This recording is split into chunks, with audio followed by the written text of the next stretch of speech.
Dave Palumbo here with an RX Muscle news update. The Arnold Classic Men's Open just let out. The prejudging is over. It was a two-man race.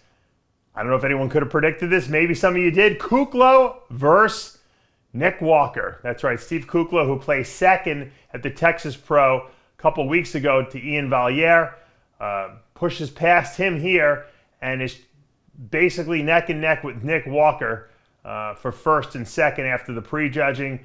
The judges worked these guys really hard. In the final call out, we saw Walker versus Kuclo. I mean, they must have gone through the mandatories at least 8 or 9 times. It was crazy.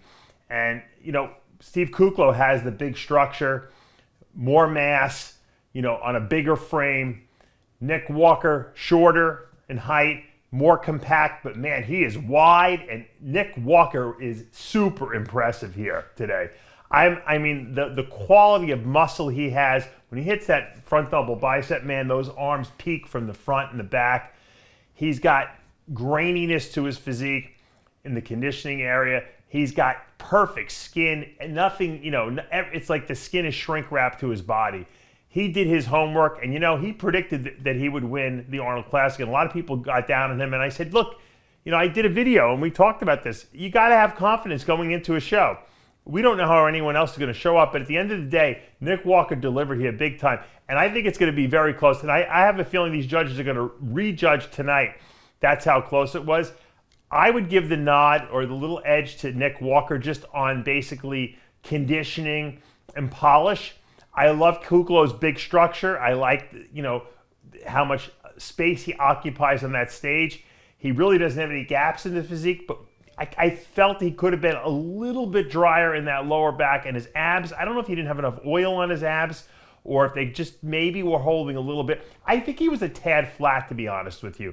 I don't think he was holding any water. I think he was a little flat. I think if they give him a nice burger and fries after prejudging, give him a little bit of fluids, I think he's going to fill out. I think he'll come back amazing for the night show, which is going to be, I think, where the decision is going to be made. Right now, I would have Nick Walker ahead on the scorecards by a little bit.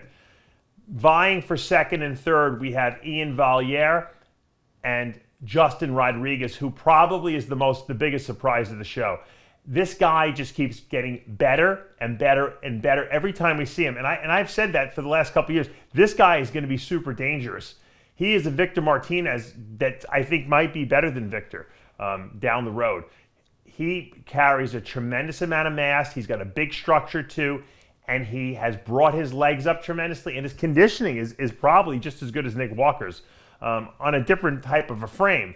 But I'm going to give him the nod for third place here because I think Ian Valliere looks very flat to me. You know, and look, you gotta, you know, your heart has to go out to Ian Valliere. I mean, he had a lot of stress over the last 2 weeks with what went on with, you know, with his wife and the arrest over at his house there with the package that was delivered. I mean, this is a tremendous amount of, people can't understand how stress can affect your body, but it definitely looks like it has affected Ian. Not a lot, but a little bit. I think he's too flat here. I'd like to see him go back and have a couple of cheeseburgers and fries because he is definitely flat and he can fill out more. His conditioning is great.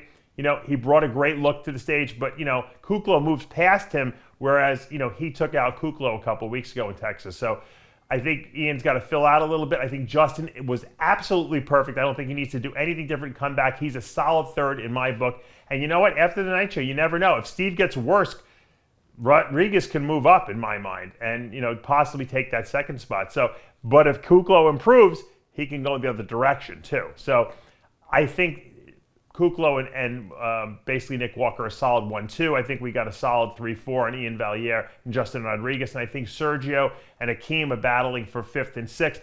I give the edge to Sergio, who brought in a lot more muscle mass than we've ever seen from him in the past. He definitely made improvements. I still think he could have been a little, his waist he was fighting a little bit of distension in that midsection, and I think that hurt him a little bit. But his conditioning was good. He had striated glutes. His back double bicep pose was absolutely knockout, and that most muscular is his father. He has become his father on that most muscular shot. Unbelievable. Akeem Williams looked like he faded toward the end of prejudging. From the back, he looked great. His abs looked washed out the whole show, and he looked like he started to deflate a little bit. So he's got to eat too after prejudging for sure. Hey, the show's not over yet. but it was super exciting. This show delivered in every way possible. I loved watching these guys out there, and I'll give you the full report, and Chris Aceto will give you the full report as well later tonight. I'm Dave Palumbo with an RX Muscle News Update.